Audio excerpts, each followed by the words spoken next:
Obeni paso wase woden sohwe beni paso wase saa kwa no yensi no kwan koma me yimu wotwe mo ani na ho mo ani ena ho mo wen na yenwen efrise mo tamfo bonsam no na o se ye tamfo bonsam no ese bonsam o ye tamfo serious ye tamfo bonsam no wonu nti yem ye ninya dai ena ho na yenwen be vigilant mo ani na ho nya ni fire frise ye tamfo bonsam no tamfo bonsam yes efrise mo tamfo bonsam no nam se jata onam ti se jata obubum hwehwe die obenya no amene wabana adwimpo se abre biara osore a onna one nam hwehwe obi biara obenya no amene. Praise the Lord. Hallelujah. Obi obedai. Obenya no amene. Tinye obia na seta nya no. Na mo ndi wonam hwehwe die obenya no. De odi nsawie bi asina ni so. De odi hwinum bi asina ni so. De odi okotozim bi asina ni so. De odi joto no ne adwama asina ni so. De o senta de fo. De o senta de twetwe oto de tuna na kasa ne na kokom. De o senta de no wayi nufu nyina aguo. Sa nipa no odi bonsa nwigu ne tiri so no. Satan na mo se wo hwehwe sa nkofo no. Na Bible so wonya ho mo a. Obayo mo dai. Obemene won. Pasoi ni munkron ono na momfa gidie enyina o say yemfa de gidie di asem ni yo so obi betimi agina okay abra say tantimi nya no a jesu odi gidie ye dai agina ho tie gidie ti say obi a wo ye cripple ni na ye ne ya na wo ye ma no crutches say onfa nhihye ne motoam na entimi mani nyina ho adenti man nante sala gidie tie okay Kristo Yesu wonu ni gidie no yes se obawura omu a afe no wabe build o wabe mu obegina wa mu aye den enti ade aye Satan na ada no entimi ntwimfa oso ade aye Satan akode entimi ma oso ade aye Satan de wie nipa no wo entimi wia o enti wase yemfa gidie enye dai enyina ho enye se wodu ano kase me de mugidi no na mo kista ti wo mu no wo family fani gina ho okay pinti fani gina ho pinti aha o se momfa gidie enyina ho pinti si ne kwan if you say munim se yenim se amanehunu ara wode ato munnuanom awo asase so tiasem yo was it said na wo mudi nganya oda no wode amanehunu ana ato omo so wa ma konfo bi ne siase wa ma na wie besinde bia wa ma na wie snap wa ma de ne se eti akokoti wa ma ne no moja wa ma ba ya bi so ne mema tanya na ne ho ntoro wa ma bantia bi so ru ya ne ho ntoro wa ma obi akobokro no ya jailing de no prison wa ma obi akokum obi wa ma sister bi so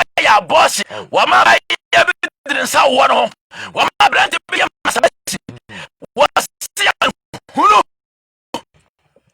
alo dia bi so ya nam ko asu be ponyum bi freedom ma say freedom de em de freedom but ayen kwaye anu do mu wura ni na de no ne kra ba no freedom what you say na say certain chiwo and you want to freedom there be jo to tua no what to freedom there what to freedom there but say tadi bi ya tetia e se no and what the spiritual bandage mo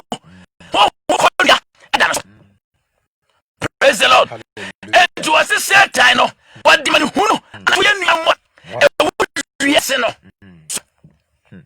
hallelujah amen to was say yamfa ji nyina o pinti ensin kwan o do say to kwan okay but onya maatwa entetemu enye da asole kro enye mo na Kristo be wura mu yes Kristo obetemu na ni so sa se de mu na obebo wo jina ho pinti amen Lord hallelujah and to say I'm an hunu no ade so what you nua ma wo wiase no so se wo mede ase amani hunu no de atene nua wo wiase no se hunu brother mesdaw Satan odi amani hunu agu pa bi so wasam ma bia ba ya basa and now chapter 5 no na bodam ne bi oda gadara asupa no so no o me na braba aye basa nipa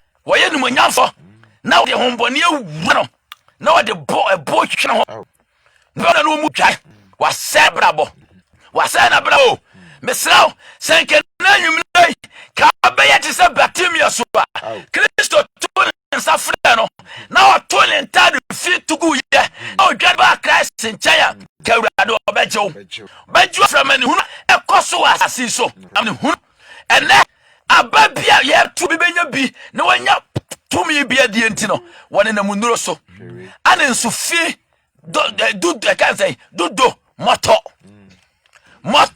emwa nyinara gogome egum na wonu guniyam wasi ofre no honorable gogome nom sani me guniyam and opepos and a solid position wo betim ko tuaduro de tiani nua na sofo a solid panyini elder no one na munuro so ni na munuro so no ayemo no ono frɛ edua bi nana wo frɛ dua nana bondage amani hunu ale di nipa bi ale atum ebone say what wo bi nua no ma wo wiase no wo do ma gumti ele fo na seta do gum bondage mu wo wiase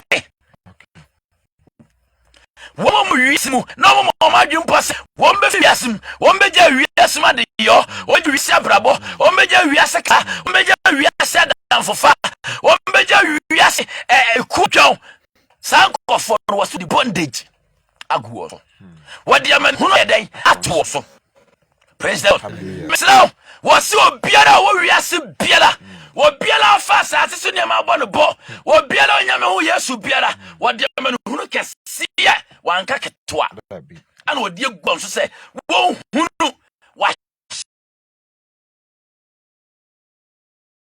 no ne nam wo fan krofo kunu no no tunuro di jinko fokunum slave queens na Ghana no me menfo de da chese awre ho man munyamfo ena ya dani tutu fo dan gentrafo ene nam wati aso dem de na so ne so twempena wasi amanu hunu saade onyina ya amanu hunu na nkaya na soft bi ne kereketo no ne na asore bada ayele asofu tiri wura no court na wa tuku bi obagu ko hu twamandi o be bi kokoro wura no pabo atugu ye no ne na aso be da amani hunu reyina ya amani hunu eguni paso awurade ho mwai amen Jesus mwai and you say yame ye ninte ni ye ne dey na ho na ye strafo je kwai obe so wa hwe wo kwama nimu.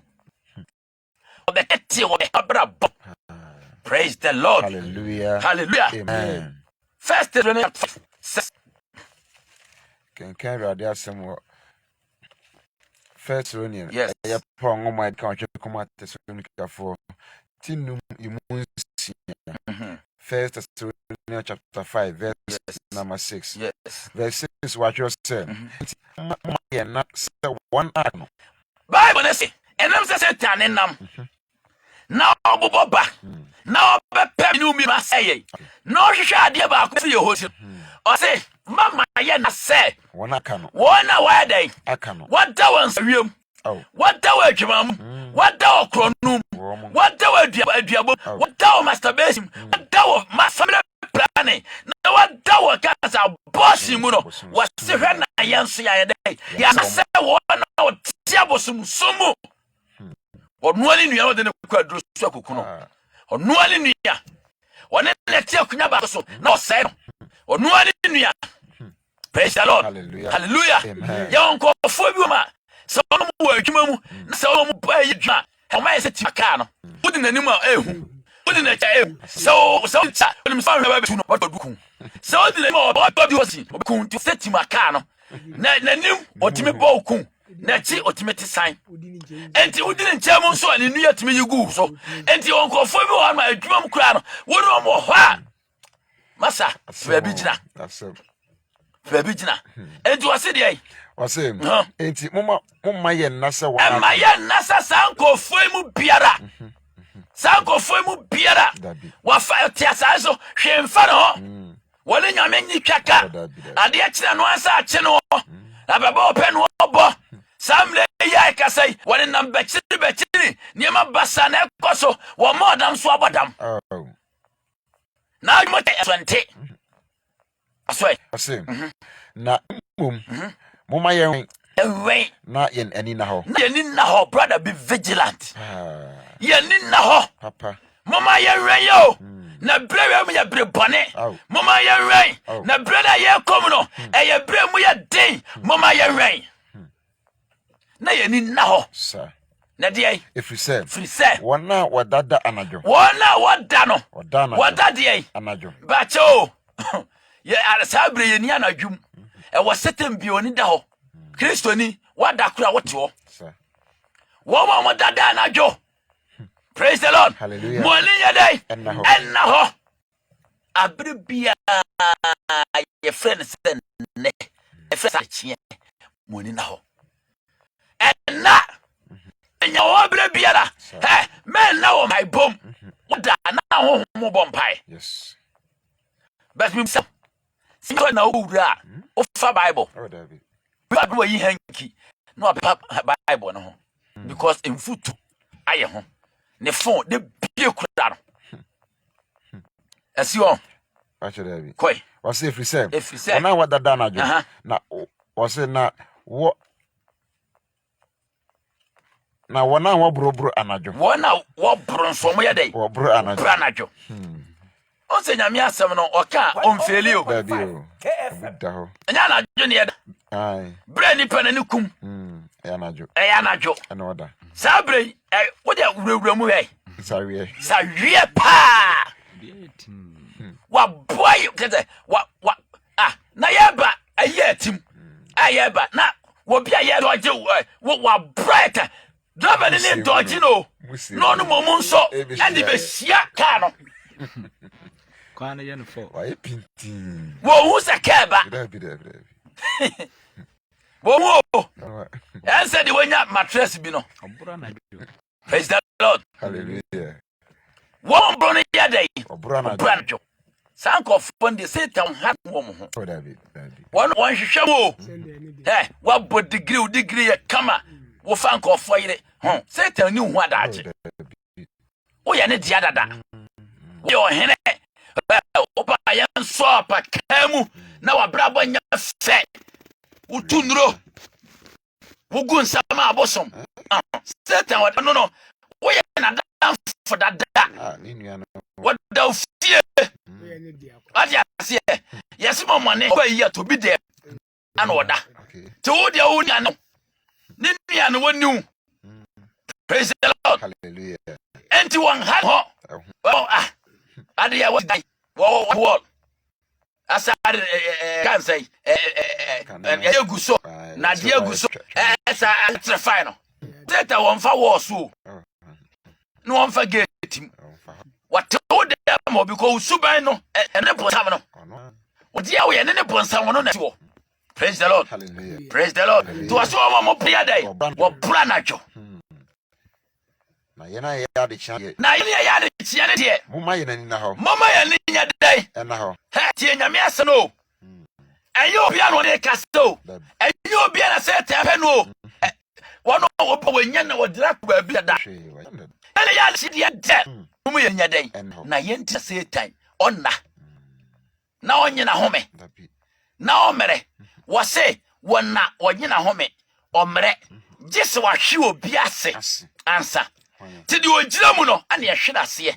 de wa hwe ase de wanya ne dada to me catch your brother we Christoni se ni ma bi nkoye no wa hwe ase a sore ntam sore na Satan de wa hwe wo trenye obetutu ati konyina awrade ne honhom wae amen John 10:10 yen contentem yo You can carry some person you Satan is looking for you because of one thing.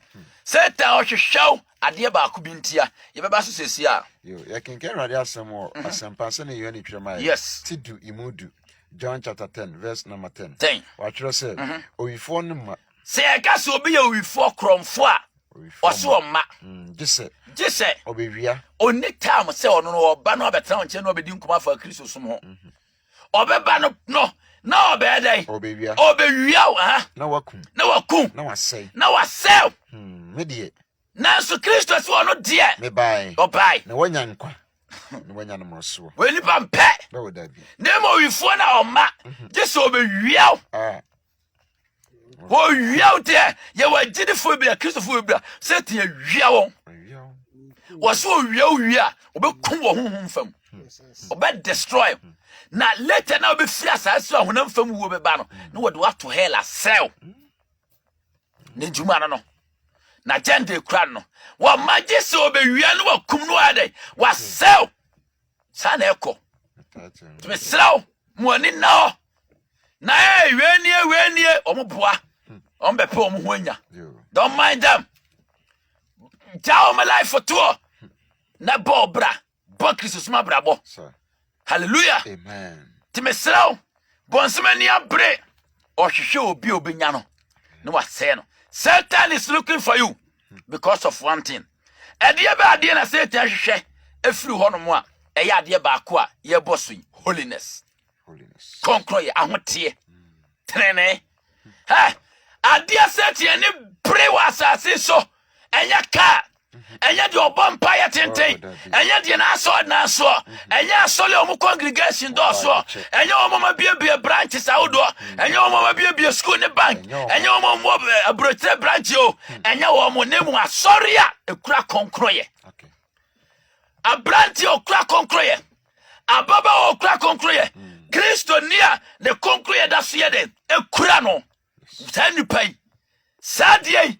na Satan hwehwɛ na asɔle bi kura bi wagye ato atwene watiatia so wapacha no wasɛe no ɛna asɔre no asɛe asɔre ne konkro yɛ abɔ wɔ Kristo ne konkro yɛ abɔ no wɔ Kristo ne konkro yɛ afiri ne nsa firi sɛ adeɛ na ɛyɛ na ho ɔden adeɛ na ɛyɛ na ho tɔsoɔ adeɛ na ɛyɛ ne gyidie no afiri atɔ ɛmɔbɔ sɛ asɔle bi ɛhwe ase a ɛmɔbɔ na wohwɛ nneɛma ɔmo yɛ a wohwɛ nneɛma ɔmo da na di a na ɛmɔbɔ praise the Lord hallelujah enti adeɛ a Satan hwɛ firi hɔ no ɛyɛ deɛ holiness konkroyɛ sister Satan ɛmɛma pɛ na wɔma na wɔtu agu soɔ no nyɛ biribia na ɔhwɛ o wahoteɛ na wagye ato fam konkroyɛ na wagye ato fam kane no nanka okɔ don broadcasting wo preach kama brother nanka wo yɛ nyame adwuma ani gie mu ene we first blame yanko aso ka de kyew wani nyɛ ani gie nyina tukɔ Satan agye konkro yɛ na tia so ɛno ne ade ehia no ɛno ne dia na nani wo so ɔpɛ so agye obia deɛ na Yesu mpo gya ne ho a ɔgye ne deɛ yɛgu so ekɔ anim no wobɛte bebre Hebrews chapter 12 verse 14 you can carry asɛm ngoma a ɔtwe kɔma Hebrew tidu mienu imudu 9 Hebrew chapter 12 verse number 14 yes verse 14 watch yourself koi munni nipa nyina ntam munni tie o se munni nipa nyina ntam asomdwe ne ahoteɛ ɛne ahoteɛ a obi kwati a sɛ obi kwati a ɔre hunu Awurade no wankasa kwati ka wankasa kwati ajapade a wanya kokofu a wansisi dan no wanya certificate a mo degree a wamenya post a wonya nkwaje wankasa ne mo de na ɔkae ɔse ne ahoteɛ a obi kwati a sɛ obi kwati ahoteɛ a ɔre hunu Awurade konkro yɛ ne ahoteɛ a sɛ obi kwati a wanya dai ɔre hunu wohu Awurade na chi ohu no ɔnya dai ohu no ti owi ɔka kyerɛ sɛ munni nipa nyina ntam enti sɛ wo yɛ aka na ɔte asɔ da mu a holiness yɛ ahwe ase Satan gye holiness Saoyaka, or the enemy blow my yen. You better cost Marco. Now be one dear friend holiness. Now be say yes, so when you be. And out here saw them. Concro me radia. May ya concra me radi. Ma brabonina. Misuma ye munina.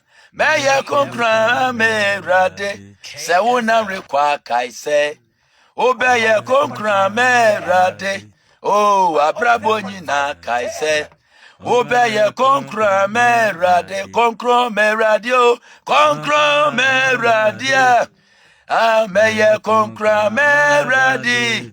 Oh, ma brabonina, misuma ye munina. Meye concro me radi. Who really fear what ninsa tim no krumenim.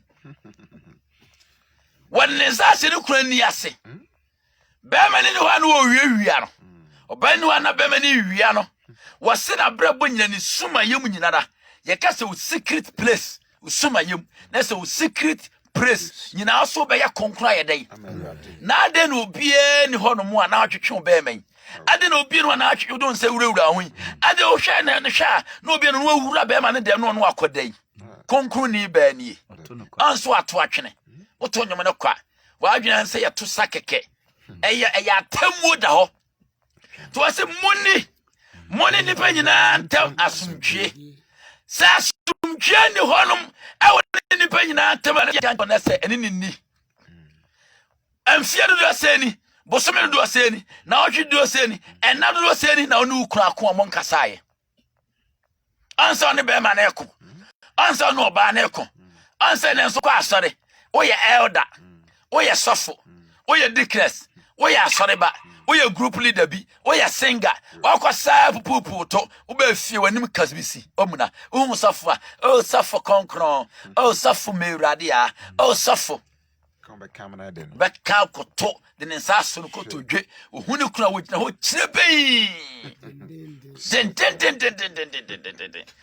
Satan na hwehwe prawo. Satan beso wa sewontia. Sister, ma wanimla wo so na Kristo do. Praise the Lord. Hallelujah. To asemone ni penyina ntama sunje ne ahotia.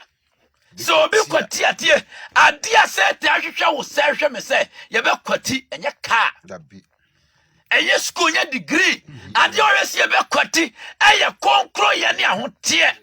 Anu die wo botatisi bia se obema asole bia kwati. Obema Kristo ni bia kwati. Obema nipe bia kwati. Hey, wopa fa hura sum biele mu. Hey, wopa sum nya wopa ye de ope mfie duni akire wonfa ho. Na mu nya wura Kristo sum se kukuro. Okay. Wonim se konkro ya aba no atade na behyew. Enti wo be wura gu ho. Wo be wura. Brother, adwa mana ujaye no atade no kura bonsam wontomu yi. Ensa wi atade na wo wura gu ye. Na be hu Kristo no wontomu yi kura no. Eduabode no su kura no. Masturbation de no kura no, abufuo de no kura no, krono de no kura no, ensawe de no kura no. Ada be mistake na be hwinti wo de be hyew. Na Bible so de hyew sa, wo kan ya brabo no, ebe ya wester than first no. Ebe ya tantanta hu na ye be hu se ni pass masini. Be hwensa, wo be sei. Nipa nyina rebe ho na enso na Satan grepo. Brother, mo ani na ho. Judas ya mena ni na ho na ni ba na ho so no. Na wakoton ni wura. Akwaji sika 30 shekels. 30. Ene krampo de otim se eye sika ketua bi. Na ni ba na ho so no. Na ni wura oboa no. Honhom fam oboa no honam fam. Na waton no. Awurade boye wo bi onuma ye won so bi onuma empanyifo na ton asore no ama bonsam oma ton asore no ama Satan mediso sikape post can say degree bo ha wo bi bo degree asore kesie bi mu panyiri ko bo degree na ne degree bo no the courses no ye no ana forms of fed no I was say o deny Holy Spirit. Why apostle I was so deny Holy Spirit. Say there is no person who call Holy Spirit. Ana o deny o fele forms no o wie ye no no ano obia no o preach him say yes o jeba no o preach say the entosi abomu a ade a cheso ro na nchene ne enkase praise the Lord hallelujah enkase bio hey ye on penfo bi lo ma wo ma na aton mo nsole ade ama bonsam mo de agi post e wo honhom hey we nyina be kwa kosi da bay be kwa kosi da bay ade owo be ba no bon se sade we nyina ye vanity upon vanity ohudie mo ohudie faso bia maso Hebrews 1:9 konentem ye can rade asemo Hebrew from mati ba ko yimu Satan is looking for you because of one thing your holiness okonkroye wa hotie wo trene ha eno na so obi kwatia wo hu awurade achi o se wo hu ne da wo nya heaven wura da ti Satan na adwene say brother o ma konkro ya tade ne nhye ye da o ma ne nhye ye nkosi da be me ka kire se ebinum timi ahya kosi a Kristo adom nti ye be hya kosi amen wasi ye nyina penti ye fe wura Kristo mu na wonye yire ye ti se krepo a ukura the crutches na wogina ho wa ya let se ye wo se wo ye krepo nti odi wo be kwakobo no a wodi na yini be bo papa wogina penti come am here Hebrew chapter 1 verse 9 ko yimu kro atwo se o dotene na wo kire mumuyo nti na onyankopon alunti na nyankopon wo nyankopon no de ahosan wo wodi ahosan wo asra wo mfafuo nyinara ti a obi ane ne kan ye de aso ndi nyame ne wo apam no no wo apam wo bra na ukura tenene ene de ahote mu ti na urade de ahosan wo esra mo chen mo mfafuo but busa ho say are you still under that apam covenant ndas wo abra konkro ya bowe uwom praise the Lord hallelujah odo trene na wo kire mu yonti ana nyankopon wo nyankopon no wodi ahosan wo asra na sa trene ne bowe so bowa and set the target say o ma sa trene na bow ba me na bo me ba me na ba sore no na se ba sore na wo be si na adwa e wa sore nim tie won sore bi wonu ma Satan wasisi stores e won sore nim stores won sore nim woton ebi wonu ma woton nwi ebi woton tade ebi wonu ma woton GUS ebi woton ton e kan say trousers wasisi stores e won sore nim many churches ebi nso woton nipa pass yes Tony pass e won so nim was 60 sane man nyinara e wom ebi nso otonton baye to wura so nim a wompie no anya baye tonton sade nyina e ye stores no wasisi won so nim adentia trene afim ahotie adwane dia be di presi e ye mumuye ne bone e na ekoso to ase wo do trene na wo kire mumuye nti no hey Satan to me ma won chan da na got to set that your pension kodi nkro tutu Job no be so kuno ye be koso ye nyanu mo ye ndwompo praise the Lord hallelujah so I say o do tre na uche mu ye nti na nyankopon wo nyankopon no wo di ahosan wo ti set time pese ahosan wo na be sra ya kosi o titem bia boy tatis wo di entente wo so nam na ede ne na adaso wo ba ye nchen wo di a wo ya ase wo ti twantro na ho nto wo ye wo se wo twantro o men come fi no on katen so beba o katen se mu wo heya nche obeduru enso no wada to de nam sa fon so nkomo ene atrodie atro ene fon nyina yese de yeses ai se no social media na a trend ya ma nya social media access no nyina akoso computer access nti wono wo tamale we nso won kran be o to mtimi yeses o mtimi yeses amo bia hu sane no he bonsam ma men ka asem kiro bonsam ho na agenda ne say obeye ma naked yes na agenda no obeso ye ma naked enti first no say ohwa ye Ghana na ye kaba makaba ne soso mo beti say fomu ahihye won ko ano e che de okobo boxing na soso kama a wonam awia nso nhye no sa ti ade ne nyina ye kama kata ne ho kama sini na ase eko nyina no wotete soba no o mane ye kan say omoamoa no na yi efrim na de dom ho na de dom ho twetwa ho no a material no kota no twbi ato atwene no ma akakra o se pamwe sa ye won sole bi ho no ma duku no mbeja abo no o mo sha ase ayi bi duku bi ba na efren twebete to boduku na no wa twene tinwi ni bia dai abete nti na efren twebete me kan o mahu dada nyeso me bodi nko a mahu dada tie no nam so no di hwim duku di from sem se honkuro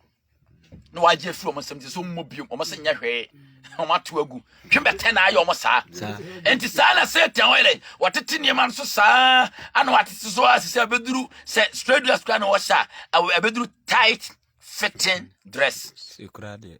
Sekurade akudu skinny just a skin nti wana ma uhu na skin no ene seba enti se wo koso a se no ba bi wo no ma obi otimi sha pant no de nam se nika no nti no ema no wo sha atade titi akwa mfa na ho ko chi nika nti se ni nyina ekoso pant se ma me kire ba bia wiase aduro ya duro se ema timi penti wo mo ho abrawon hwehwe no penti ni nipadua no te se bia trouser ana se bia nika na ode nam abonten na ne to saa ana ode nam e paint ene wiase aduro Satan agenda se obebo ma naked obebo ma de naked no ma mema nso ye adwumanfo te se nkrama ne mponche ne ma de dawo abonten ti be ma ne wensa no ba ne wensa lolo kwan so wona ne da ene pumu ensuom na nkofo da kofo da na obo se kamu wo drive no asa oba sa hyenanim no wona ne da we nyina ya de ekoso ti ene nkramai nipa fa nkramai ene nkramai so fa nipa Satan de nipa moa nipa nyame aboyen se ne suban so ne seso Satan pese o je awurade su no firi emu awurade konkro ye no firi emu awurade ahode no firi ne mo sare firi emu awurade trene firi emu no wada ne nipa te se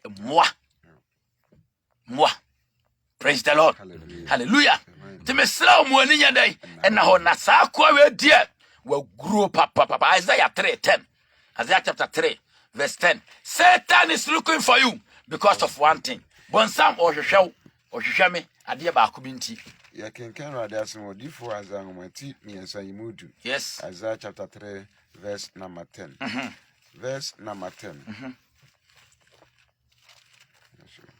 odifo azanwati miensa yimudu watwero se yes wo se monka no tinini hu se monka no tio wankase yanka no wiase ni ho wa mo sika ho na mo yanka no otrinini hu se ebesi ni yie ebesi ni yie obedi wonne ye so aba na wonne ye so aba no obedi yanka no otrinini bia hu se ebesi ni yie what you say the Bible say nipa yanka se besi ni yie eye hwan na wa hwa ba ye ni mrantie hwese no mosia yom gu asodem a wo ka say God will bless you show she no mosia yom ho we twempra o ma cho mu nyina afama sofo kra bia so ma wo wi bi na wo gina sanko fie say God will bless you God will pay tenye wa say Hebrews chapter 1 verse 9 ka say wo nyankopon fi say wo nyankopon ana won so wo de osuban ama wo nyame bi wo ne ya ama wo nyame bi wa brabo ama wo nyame bi praise the Lord and was the mon kan wo treni ni ho say ebesi ni yie o treni ni nko an ye ka kire ni say ebesi ni because ye ka say asi obi yie a enye ka enye dan enye mansion enye awade enye ma na mo dia se ni yie ele say wo bi onya Kristo ni su na owura heaven amen de le di won kwamam de Yesu nim no de nyame abofo nim no mebusa se wo de onim Yesu bandi wonim wo